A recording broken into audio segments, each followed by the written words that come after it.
दोस्तों, क्या आपने कभी सुना है त्रिपिंड श्राद्ध या सपिंडीकरण? दोस्तों, कई बार लोग श्राद्ध के अलग अलग नाम बताते हैं, पर हमें समझ ही नहीं आता कि आखिर इनका मतलब क्या है। दोस्तों, आज की इस वीडियो में हम बहुत ही सरल भाषा में समझेंगे कि त्रिपिंड श्राद्ध क्या है, क्यों किया जाता है और इसका महत्व इतना बड़ा क्यों माना जाता है। राधे राधे दोस्तों, जय श्री हरि। कैसे हैं आप सब दोस्तों? दोस्तों, चलिए जानते हैं कि श्राद्ध का मूल अर्थ क्या होता है। दोस्तों, श्राद्ध का मतलब है श्रद्धा से किया गया कर्म। दोस्तों, पितरों को याद करके श्रद्धा और प्रेम से अन्न, जल और तर्पण अर्पित करना ही श्राद्ध है। दोस्तों, इसका उद्देश्य होता है पूर्वजों की आत्मा को तृप्त करना और उनके आशीर्वाद से परिवार में सुख समृद्धि पाना। दोस्तों, त्रि का मतलब है 3 और पिंड का मतलब है चावल और तिल से बना हुआ अर्पण। यानी दोस्तों, 3 पीढ़ियों को पिंड अर्पित करना ही त्रिपिंड श्राद्ध कहलाता है। दोस्तों, इसमें विशेष रूप से पिता, पितामह यानी दादा और प्रपितामह यानी परदादा, दोस्तों इन 3 पीढ़ियों के लिए पिंडदान किया जाता है। दोस्तों, इसका दूसरा नाम सपिंडीकरण है। दोस्तों, जब किसी व्यक्ति के निधन के बाद पहला श्राद्ध किया जाता है तो उसे सपिंडीकरण श्राद्ध कहते हैं। दोस्तों, इसका अर्थ है उस आत्मा को पितरों की श्रेणी में सम्मिलित करना। दोस्तों, यानी दिवंगत आत्मा अब पितरों के समूह में जाकर स्थित हो जाती है और आने वाले श्राद्धों में उसकी भी पूजा होती है। दोस्तों, त्रिपिंड श्राद्ध की प्रक्रिया क्या है, चलिए जानते हैं।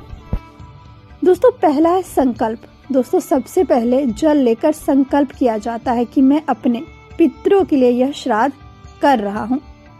दूसरा है दोस्तों आमंत्रण। दोस्तों, आचार्य या ब्राह्मण देवता और पितरों को स्मरण कर आमंत्रित किया जाता है। तीसरा है दोस्तों पिंडदान। चावल, तिल और घी से बने पिंड बनाए जाते हैं। दोस्तों, इनमें पहला पिंड पिता के लिए, दूसरा पिंड पितामह के लिए और तीसरा पिंड दोस्तों प्रपितामह के लिए। दोस्तों, चौथा है तर्पण। जल में तिल डालकर पितरों को तर्पण दिया जाता है। दोस्तों, पांचवा ब्राह्मण भोजन। दोस्तों, श्राद्ध का सबसे बड़ा हिस्सा होता है ब्राह्मण को भोजन कराना। छठा है दोस्तों आशीर्वाद ग्रहण। दोस्तों, अंत में आशीर्वाद लिया जाता है कि हमारे पितृ प्रसन्न हो।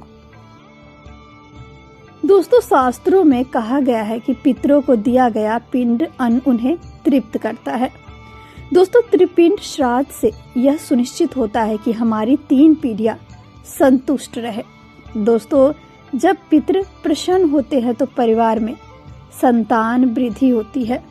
दोस्तों, धन समृद्धि आती है और दोस्तों शांति आती है। दोस्तों, कई स्थानों पर यह मान्यता है कि अगर त्रिपिंड श्राद्ध न किया जाए तो आत्मा अलक्षित रहती है। दोस्तों, यानी उसे पितरों की पंक्ति में स्थान नहीं मिलता। इसलिए दोस्तों यह श्राद्ध विशेष महत्व रखता है। तो दोस्तों, अब आपने जान लिया कि त्रिपिंड श्राद्ध क्या है। यह कोई जटिल प्रक्रिया नहीं दोस्तों, बल्कि पूर्वजों को सम्मान देने का पवित्र कार्य है। दोस्तों, हमारे पितृ ही हमारी जड़ है और जब जड़ें प्रसन्न होती है तभी वृक्ष फलता फूलता है। इसलिए दोस्तों, श्राद्ध को बोझ या डर मानकर न करें, बल्कि इसे एक अवसर माने अपने पूर्वजों को याद करने का, उनकी कृपा पाने का। जय पितृदेव, जय श्री हरि, हर हर महादेव।